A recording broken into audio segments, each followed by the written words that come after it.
Authority Board meeting for Tuesday, January 31st. And we begin by saying the Pledge of Allegiance. If we all stand, please. I pledge allegiance to the flag of the United States of America and to the republic for which it stands, one nation, under God, indivisible, with liberty and justice for all.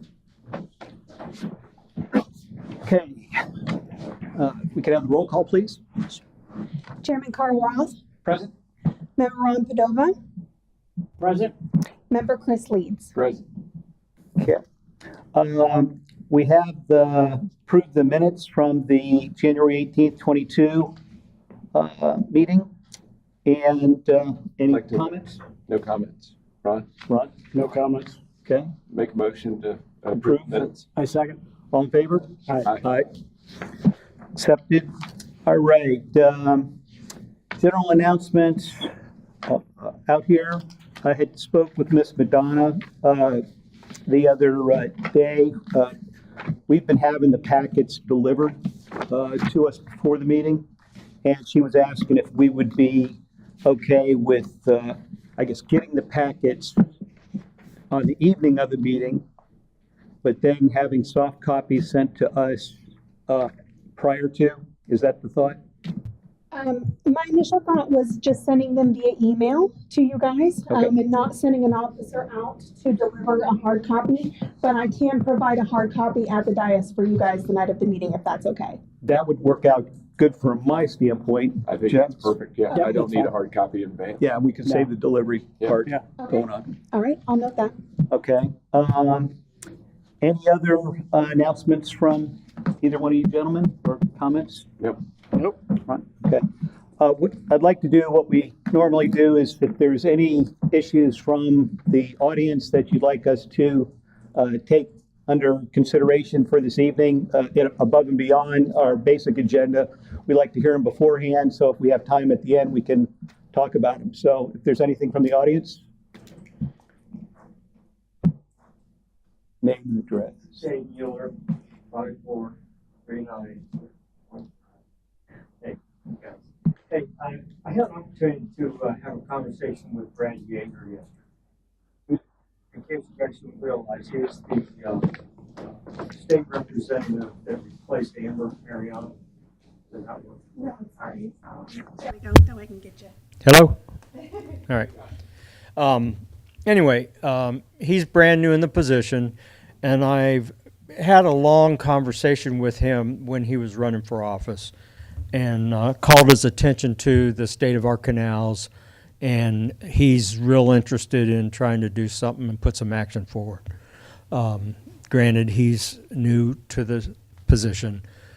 He's got some learning to go through, and he's on some key committees. So I've got his number. If you guys want to reach out to him as well, he's trying to help where he can. And certainly that's with DeSantis putting forth a bunch of funding for manatee habitat and that kind of thing. I'm wondering if we can steer them in the direction of Miller's Bayou and all the runoff going in there to try to, create that habitat like they did at Crystal River. And by the way, guys, did an excellent job presenting that. I'm surprised that there hasn't been any traction on that, but keep pushing. If you need any help, I'm here. Thanks. Thank you. Okay. Actually, that leads to an item kind of associated with the minutes. We had a couple of follow-ups there. We were sending memos to the city manager and also city council on a couple of the action items that we had identified there to solicit feedback and input. And just to remind everyone, since it's been a while, we did not hear responses on either one of those memos. So any further action that was we were thinking about didn't take place because of not hearing any feedback. So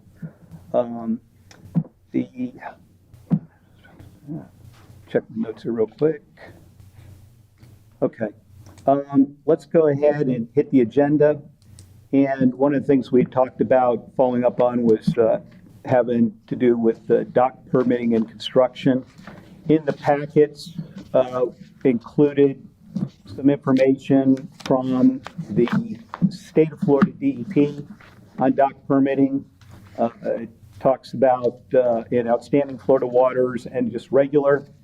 One of the things that we had talked about is kind of harmonization between what the state's doing, what the city's doing. Do we understand what's in the city permitting? And how do we potentially go forward with that? So attached behind those state documents are the Article 4 from the city's code having to do with piers, docks, and other marine structures. So I had an interesting piece here because one of the things that Ron had brought up during the meeting, I don't think it was the last one, but the one before, we were talking about, you know, the distance of a third in, then you have the 10 feet piece, and I mean, what does this all mean? And as I looked at it again here, I'm going, well, which governs? Because I did an example, and what I saw was if it's a third, it could be something like 26 and a half feet. Right. If you use the 10 feet on this particular canal, it could be as much as 30 feet. So what are we doing to our code enforcement zoning people if we've got that much variance in the documentation for how the city runs? So, and this would apply to all kinds of things. And then the other that certainly got my attention since it applies is the 100-foot setback on the river from the canal. I mean, do we have approvals for docks, you know, for closer than 100 feet? You know, where does that maintain? So there's things in here that I kind of did some head scratching on in my initial look. So I just wanted to open this up and kind of pass it around the table here to see what your thoughts were and ideas on potentially addressing this. Or I read through this, and again, it says in the city, 1/3 the width of the canal, and then for the Florida Department of Environmental Protection says 20% the width of a water body or canal. Right. Right. So my question is, which one are they following? And as of now, they're not following either because they don't measure. We've Right. had too many complaints of people building it, and there's no way that it's within 1/3 or 20%. It's just out there. Right. And then it's already done, and then the neighbors complain because it's blocking the canal. So, did we ask this at the last meeting? This was part of the Clarification communication. of who is going to, what is the procedure when a permit is submitted? It goes to DEP first with the application. They approve it according to what's on the application. It comes back to the city person. They submit it to whoever's doing the dock. Then they go to the city. They get the permit, and the city's responsibility is to enforce whatever is on the permit that was approved by DEP. If they say that the canal's 90 feet and it turns out to be 75, the permit is null and void from DEP, and therefore the city should shut it down. We're having a problem where that no one's even checking. Right. And that's where neighbors are having to dispute against neighbors because we have no one following any set of rules and regulations. So did we reach out to the city to find out what is there, right, that was, and have we heard anything back? we have not. We have not. But I mean, this is the kind of problem. The other part that, excuse me, Go ahead. if I would, is this whole exempt docks at the DEP side. Because my understanding on the exempt docks is that we don't have to do anything. DEP says, go on and go forth. So my rhetorical question is, well, does that apply to the city of Port Richey or not? Because that was not clear in my understanding. So I'll step back. Chris, do you have thoughts? No, I was just going to make a motion that we resubmit that same letter back to the city manager and just say this continues to be an ongoing problem. You know, we can help. I'm happy to help with the phrasing of it, but include these two examples where there's conflict between the regulations, ask for a determination of how the city wants to proceed with this, and then we can issue something that clarifies that for, for everybody involved, because it continues to be a bit of a mess. I Ron, agree.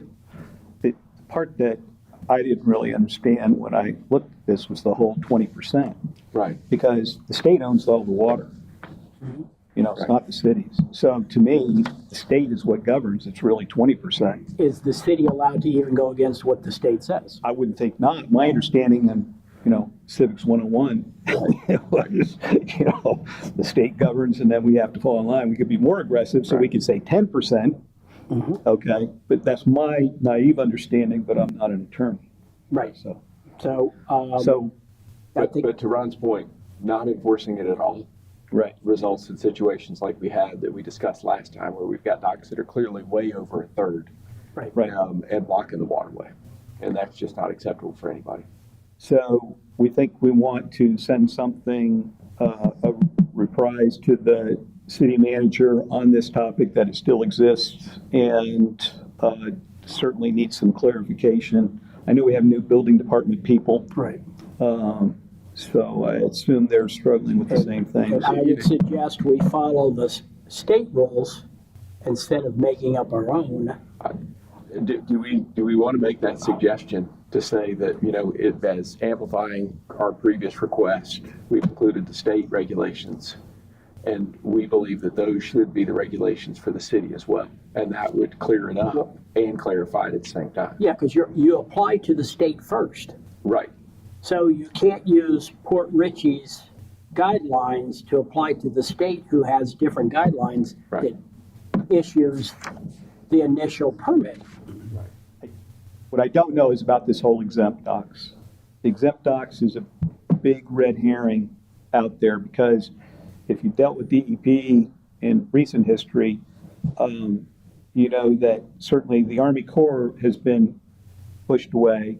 So the DEP is doing all of that for the Army Corps, except on exceptional situations.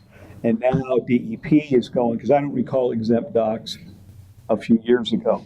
But now this is prominent here, and it looks like there's really, you don't have to do anything if you follow that exempt dock rule. But I think clarification is the thing. So Yeah.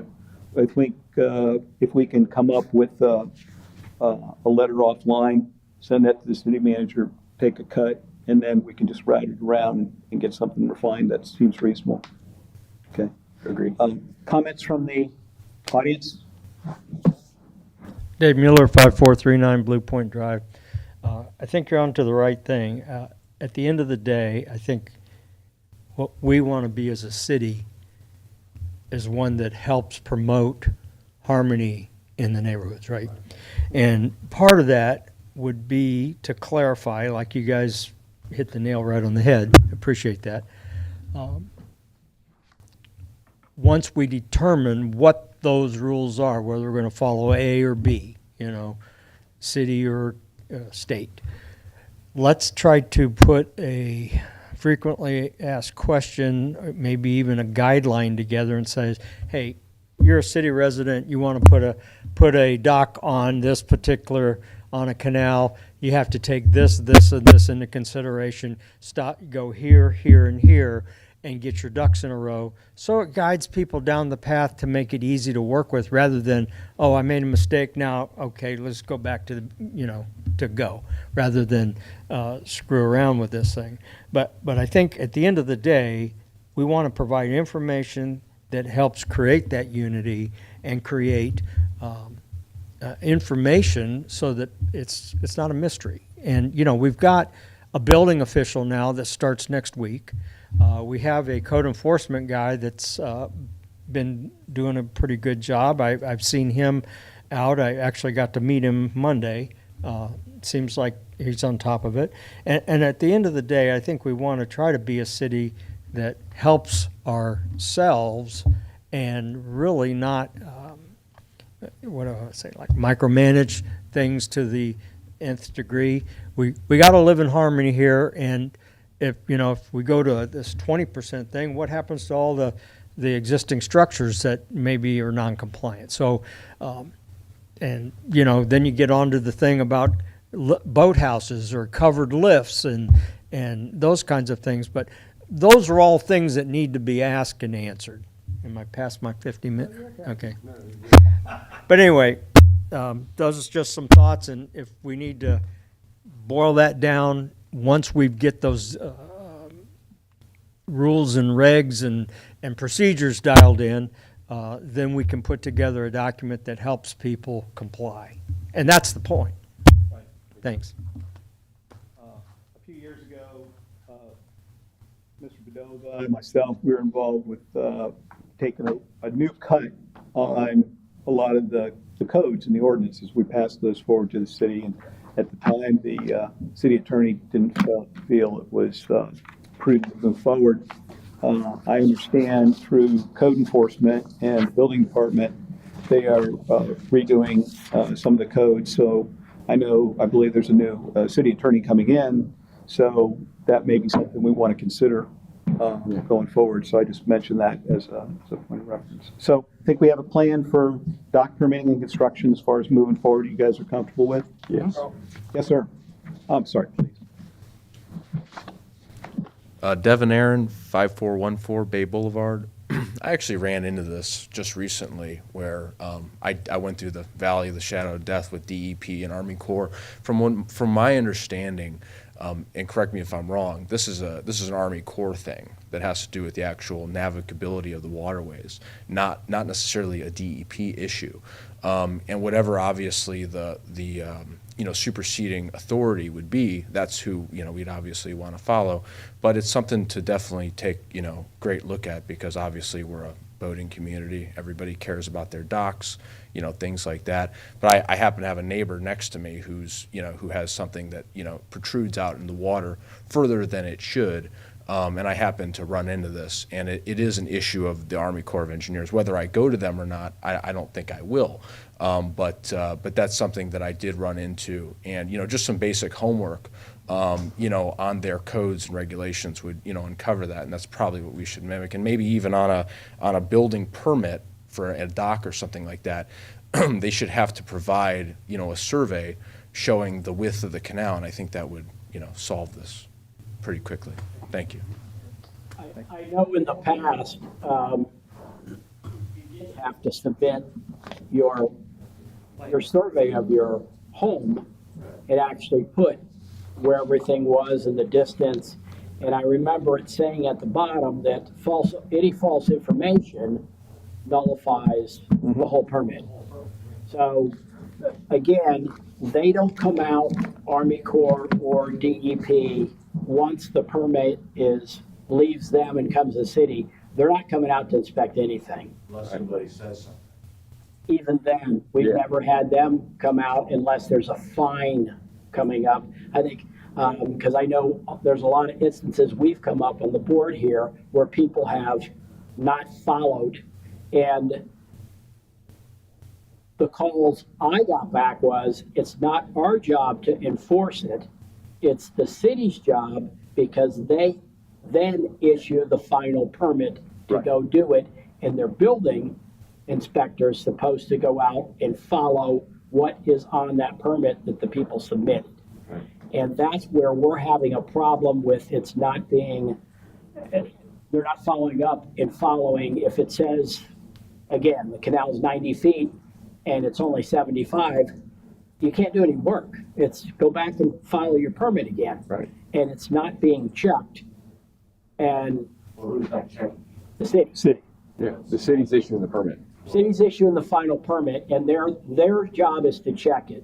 The Army Corps will not come in for a residential dock and check it. Right, and they shouldn't have to. No. But it's a very easy thing to check, to do your due diligence. Oh, yeah. As far as, the city is concerned, to actually look at that. All they gotta do is go on the, Mike Wells website. Just come up to the microphone in the future as far as comments. We have run pretty casual, but want to make sure it gets on the record. So that's what we're trying to do, is get the city to have some kind of, basically follow through with the permitting process, just like you're building a house. Someone's got to inspect, make sure it's even on your lot. Yeah, there's They've got- there's two parts to this. It's making sure that we know what the code says or what we're following as far as what the requirements are. And then how do we actually enforce that and make sure that we stick to it, right? So those two things, Right. we need All the response pieces. from the city on. Somebody has to just care and just do the work.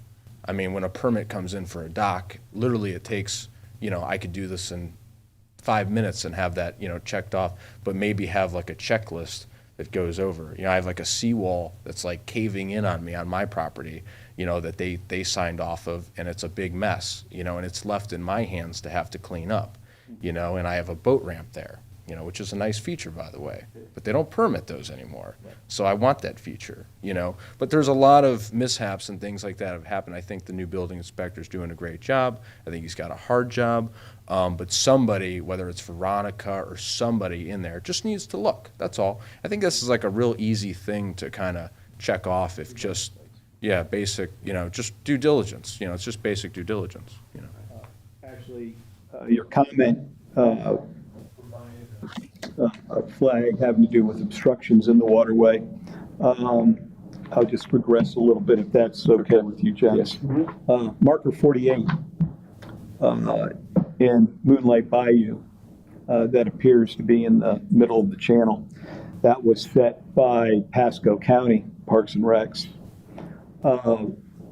It's not documented as being one of their markers. I spoke with the Parks and Recs about it, and they believe that it is, the contractor told them that it was in the proper location.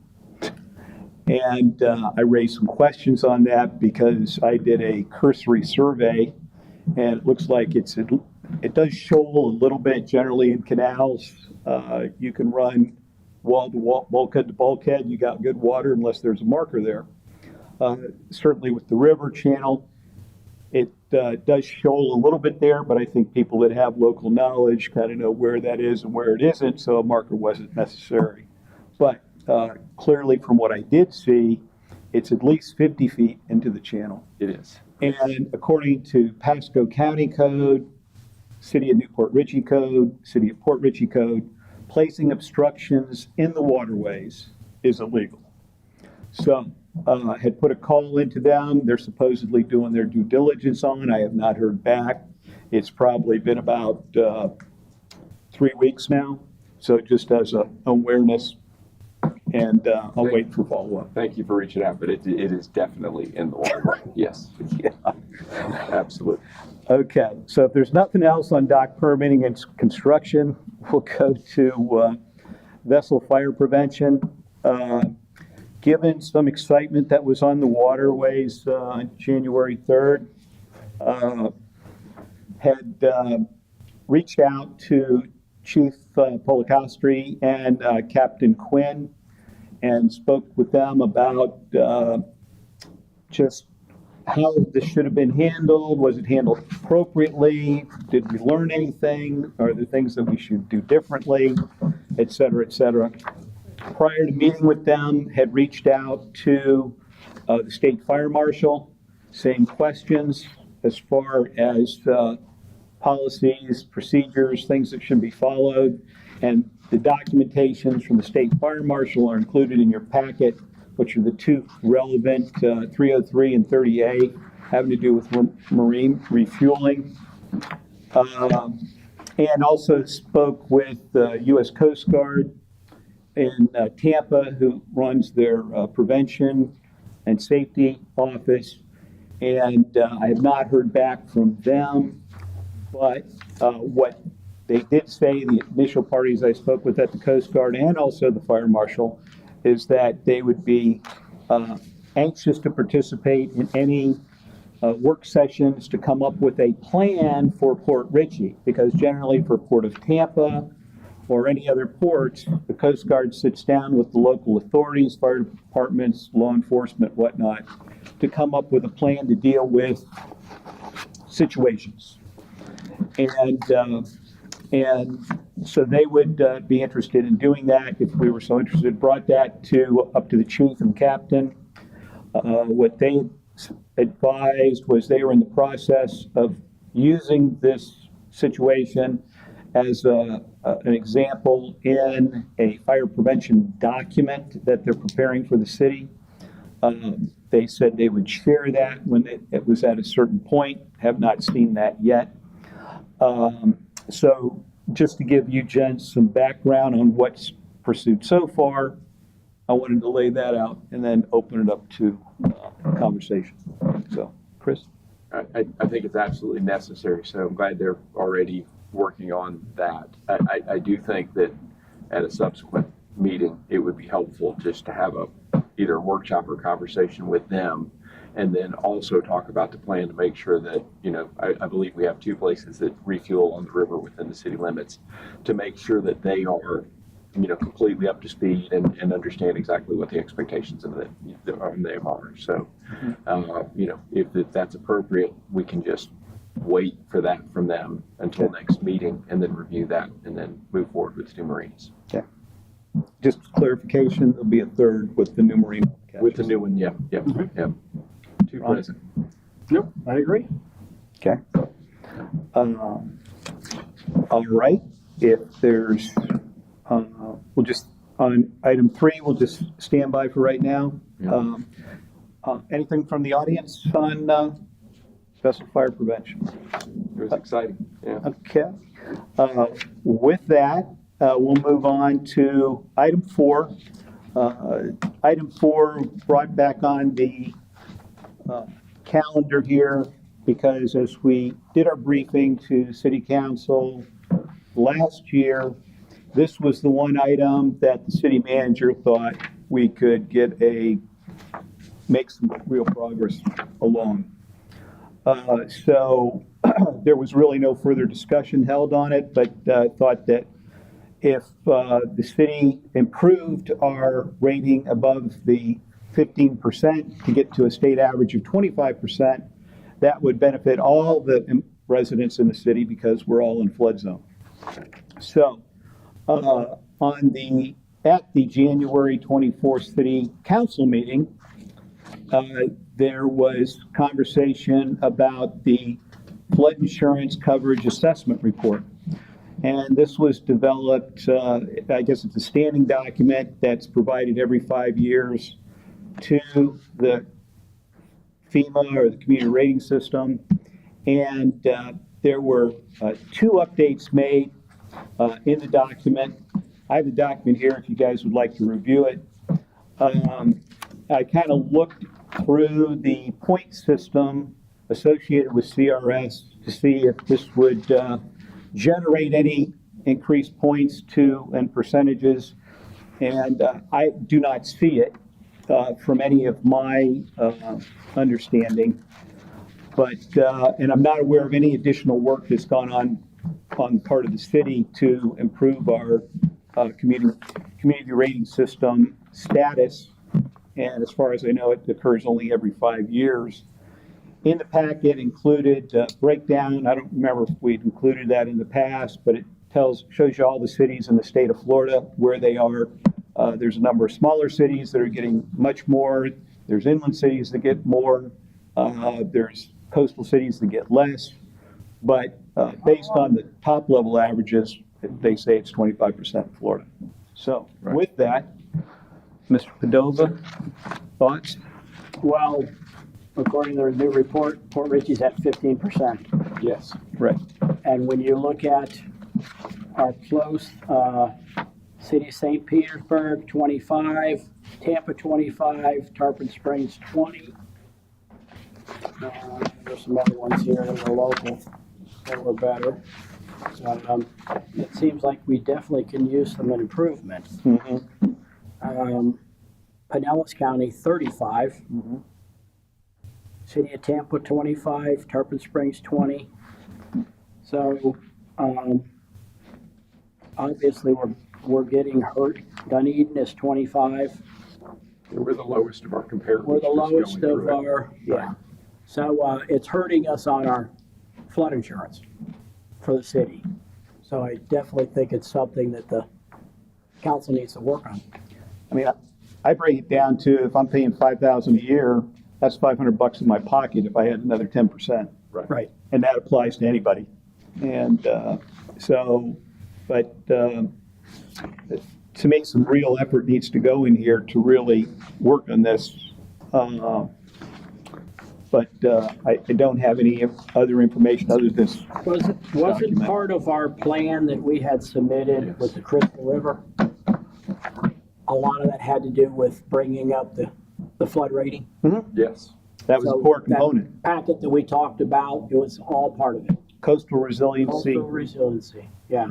So that was a packet that not only would help the waterways for cleaning them up, navigation, but it also affected even the people that were not on the water as far as your discount on your flood rates. Right. So if there's any way we could get the council interested in that again, that's something they need to look into. I think it's safe to say that it's still our recommendation that that's the path to take. Chris, thoughts? All right. So, I guess in an update to council, what we'd want to continue to do is emphasize that this really should take a higher priority to really benefit the citizens, because the current thing is right now that I saw that's going to cost the citizens is stormwater. That on the last meeting, I heard some things there from some of the commentary. So the city's going one way, but they're not helping us on the other side. So I think some quid pro quo would be helpful. Mr. Mueller, you had something? I always have something. Dave Mueller, 5439 Blue Point Drive. One of the things, and there again, I'm not real familiar with this, but there's steps that you can take to add to your score. Do we know what those items are? And can we put an action plan together trying to chip away at that and try to do things to improve our rating by doing whatever's necessary? In other words, you can do A and you get a point, or you do B and you get 5 points. Do we know what that rating, how the data aggregates to an increase in value, right? And can we take a look at that, put our heads together and say, okay, here's the gambit. What can we do? Grab the low-hanging fruit and see if we can chip away at that and make it a 5-point increase, you know, or something. Maybe there's bigger things that are a stretch or a big stretch. But anyway, is there any way that we can look at that and determine a course of action that will get us to where we want to go? Did not include that in tonight's information. There's basically like 5 categories. Right. This report document doesn't really indicate or doesn't fit into any of those categories directly. So that's why I was kind of not sure. The only thing that I'm aware the city has done since we brought this to the re-emphasis last January was this document. I'm not aware of anything else that had taken place. I find it hard to believe that this is going to generate, the couple of pieces that were added are going to generate significant points to raise our score. Right. There are things, the other things in the coastal resiliency plan, just the plan of exercising that review, that would generate a lot of points. Mm-hmm. But again, the city has not undertaken those. I think our intent is to try to re-encourage that going further, because last year when we brought this up to the city manager, frankly, my impression was he was not familiar with CRS. So, you know, that says, and he's had a lot of learning, coming up to speed, certainly, but this is not a simple area. Right. Getting the right lines together would probably allow us to go further in exactly the way you're describing. Well, I'm assuming that there's some kind of reporting requirement that we do as a city, and somebody on staff, whether it be Sal or Veronica, somebody has an awareness there. We've got continuity with people over a period of time that should be able to, assess where we're at. And there should be a process to say, okay, we want to improve our system. How do we go about doing that? And that's all we're asking. And if if I'm talking about we as a group, you guys, if you need people from the community, we can get them too. Keep pushing the question, maybe we can get a committee formed to say, okay, what is it going to take? And get a councilman or council person established there to help run that committee and drive that to victory, right? Thank you. Would you like to look at this?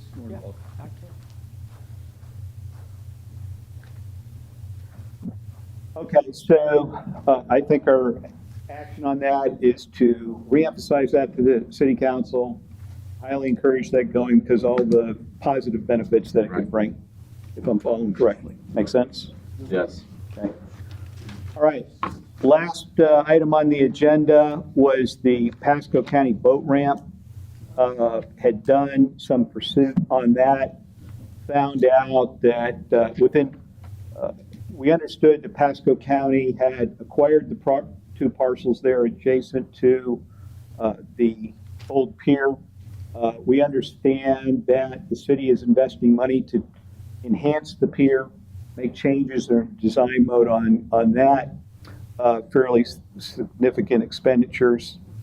Also, in the initial conversation with the Parks and Rec, who have accountability for doing the planning around what they're going to do, they're very early on in the process. So they have not really done much of anything. So in the initial outreach said, well, the city's already doing some things on the adjacent property. Maybe we should accelerate or start some conversations. So what I had hoped to have something set up prior to this meeting so I could give you some tangible feedback. Unfortunately, that first meeting is scheduled for February 13th. So I don't really have any new news on that other than the people that had spoke with is Tammy Odinera, who is the program manager for planning and development. She's got a point on this, and then Keith Wiley in her department. So meeting on the 13th with them. I'll know more at that point, but if you have any other thoughts as we go into this, I'd welcome them. It is an interesting place to put a boat ramp. The river is exceptionally narrow there, and the water flow multiple times a day would make launching and recovering a boat Challenge. hazardous, I guess is the word that I would use. And it'll be interesting because it's so narrow going under the bridge there. If there's boat traffic stacked up, either waiting to launch or recover, right, are they going to block that part of the waterway? It's frequently not an issue at Nick's because you have so much overflow area outside of the channel towards the Hooters area, towards that dock. You just don't have that space over there by the bridge. So I wouldn't want to launch and recover there. So I think it's going to be interesting. I'm waiting to see if dredging takes place and how fast they get their permits, right, because it is pretty shallow over there. extremely. Yeah. But I imagine that'll be a smooth process for them. Yes. I think the part that is not clear in my mind is the existing Treadway Pier, I think is exacerbating the situation because of the shoaling between the pilings. And essentially half the river is obstructed by that structure. Right. So I'm not sure what the city's planning contractor is doing in that regard. But my general belief, if that issue is not rectified, all the things that you're describing and the shoaling issue and whatnot is going to be an ongoing cost issue for the public if it's not addressed cooperatively by Pasco County and the city of Port Ridgey. Great. So I'll know more on the 13th. That's what I know now. Okay. I'm sorry, I don't have more. Thoughts or comments from the audience on this particular topic? Yes, sir. Devin Aaron, 5414 Bay Boulevard. It's nice that they're spending, somebody's spending the money. you know what I mean, to obviously do this, and that's great. But, you know, from Anclote boat ramp, I'm in the marine industry, so I'm, you know, I own 5 Star Marine right over the corner, so this is like my whole, you know, life is these boats. And, you know, Anclote's no better, by the way. You could have a case of beer and have a nice time just watching everybody. I'd want to help everybody, but you know, there you go. But in short, you know, the tides and this, that, and the other, they never pick the best spots for these boat ramps. But between Anclote and Hudson, right now, the only boat ramp is Port Richey. You got all this pressure from these people coming up north, you know, economic pressure, you know, population pressure, all this stuff. These people, they're moving to Florida. They want to have boats. They're still buying boats. I'm busy with local people. They're buying boats like crazy. They trailer them. People in Dade City, Lakeland, you know, Zephyr Hills, they own big, nice boats, big money. They bring them down. They want to drop them in. They don't want to go to Anclote. They just extended that whole parking lot over there. It's like a zoo. No kidding. You go up north, it's awful. It's all rocks. You're going to bust up your lower unit in a hurry. Promise you. Ask me how I know, you know. We got this beautiful spot, this asset to the city. You know, and I'm not sure if they were actually serious about this, but they were talking about shutting the boat ramp down or something to that effect. That's like, you know, it's the most, you know, idiotic thing I've heard, to be frank, because that's an asset. You know, I bought my first, you know, residential parcel in Port Richey because it had a little boat ramp on it, because I know what that is. It's access to the water, so you don't have to deal with the boat ramp. But that is an asset to the city that should probably be renovated and somehow monetized. Now, I don't know what the rights are to that, because I heard it was, you know, donated and whatever that might entail. But that probably needs to get figured out, because there's a lot of money to be had there. I'm not sure if you can extend parking or do this or do that. But you know, there's big money wanting to come around here, you know, and whether they, you know, trailer their boat down, you charge them $20, $30 a day, trust me, they'll pay it. Gas is like, you know, $4 a gallon, $5 a gallon for marine gas, you know, Rec 90 or whatever. They'll pay it, you know, and it's not going to be our citizens paying it. It's the guy in Zephyr Hills with the $300,000 boat that I promise you he just bought, and he wants to use it, and he doesn't want to go to Hudson where he doesn't know the water, and he sure as heck doesn't want to go to Anclote where his boat spins around right in front of the power plant, you know. So I think probably some emphasis in redoing that is a good idea. I think they spent $170,000 on looking into that pier or something or other. That goes a long way. You could have done that ramp for that. I know that. So, you know what I mean? So just think about that, because that's a good asset to the city, and it's already there. So, thank you. Thank you. I know the city has, at one point, discussed it, the Nix Park with ramp, a charging fee, launch fee, I'm pretty sure I'm on record. Reorganize, recommending we charge a launch fee. Yeah, charge a even on the launch honor fee, system. discount for Port Richey residents versus people from out of the area, I think. And if I'm not mistaken, Carl, wasn't that brought up through the council to Pasco County? And they were upset about that. Maybe that's what's forcing them to build their own ramp over there. Yep. Because we're going to charge residents outside of Port Richey more than Port Richey residents. There were discussions at the council and within the city at some point in time, but it never got any real traction. And I don't know the whys and wherefores on the lack of traction, other than nothing happened. There were the whole discussion as far as funding and grants for looking at the ramp, doing enhancements to the ramp. Again, those haven't come to fruition, because I've seen no work there. Right. And the general comments I've had over the last 6 months is the degrading asset there that the city has. The docks are breaking. I mean, they're the slats and whatnot. So there's some TLC that's certainly required. There's potential that I think we've always known was there, but it has never really been pursued Right. in any great order. And the casino boat, not just singling them out, but that big boat, you know, is washing out the ramp on They that keep side. washing out the ramp on And, that and side. that's an expensive thing to go in and repair, right? And that all falls to the city. And you're correct, there's people bringing their boats from all over to the city. The city bears all of the responsibility for maintaining that park, the parking, and the ramp. And certainly if you. Well, Dick's Park is only set up for about 20 20, yeah. which is part of the city property. Right, All the surrounding areas, the parking, they charge for. right. So But that's they're private charging business.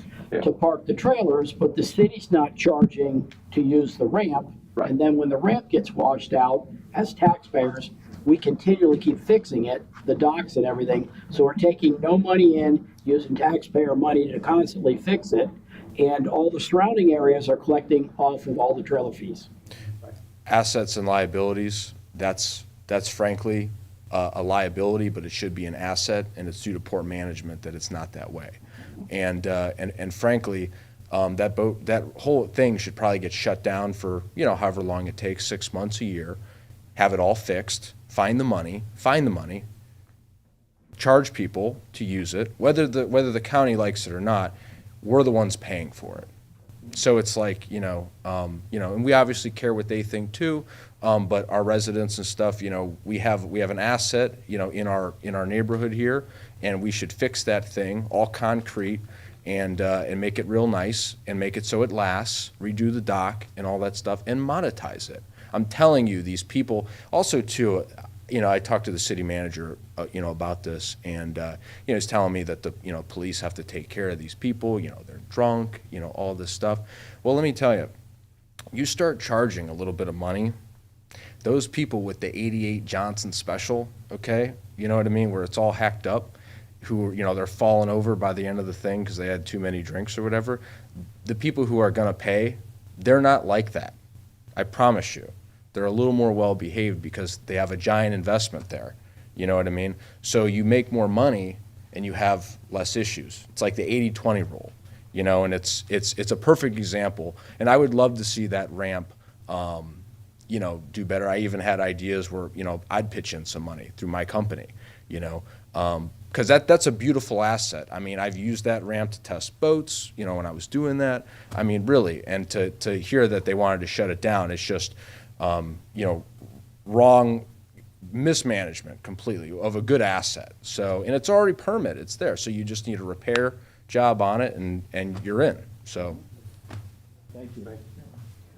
Okay, is there any other items from council? No. Do I have a motion to, Motion to dismiss? I second. all in favor? Aye. Thank you very much. Thank you Thank for your you. attendance and input.